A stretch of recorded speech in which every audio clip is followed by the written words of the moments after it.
আগের মতো কিন্তু কন্টেন্ট মনিটাইজেশন আর দিচ্ছে না। আগে যেভাবে রেগুলার সবাইকে ঢালাওভাবে কন্টেন্ট মনিটাইজেশন দিয়েছে, এখন কিন্তু সেই কন্টেন্ট মনিটাইজেশন আর দিচ্ছে না। এখন অনেককে কন্টেন্ট মনিটাইজেশন দেওয়ার আগেই ওয়েটিং লিস্টে রাখছে। তো আপনাকে কি ওয়েটিং লিস্টে রাখছে কিনা সেটা চেক করবেন কেমন করে, চলেন দেখাই ভিডিওতে। ভিডিওটা স্কিপ করবেন না, পুরোপুরি দেখবেন, তাহলে কিন্তু বুঝতে পারবেন।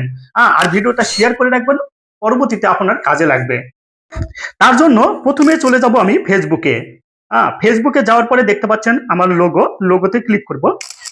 লোগোতে ক্লিক করার পরে দেখতে পাচ্ছেন নিচে এই যে ড্যাশবোর্ড, ড্যাশবোর্ডে ক্লিক করব।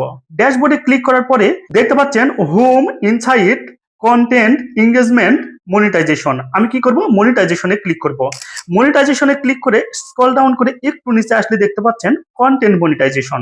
কন্টেন্ট মনিটাইজেশনে ক্লিক করব। কন্টেন্ট মনিটাইজেশনে ক্লিক করার পরেই দেখতে পাচ্ছেন you are on the waiting list, being on the waiting list doesn't guarantee access. We are actively working on expanding this program. অর্থাৎ আপনাকে কন্টেন্ট মনিটাইজেশন দিবে, কিন্তু আপনাকে ওয়েটিং লিস্টে রাখছে। আপনারা যদি নিয়মিত পোস্ট করতে থাকেন, রিলস ভিডিও এবং লং ভিডিও যদি আপলোড করতে থাকেন, তাহলে অবশ্যই 100% আপনি কন্টেন্ট মনিটাইজেশন পেয়ে যাবেন। ধন্যবাদ সবাইকে।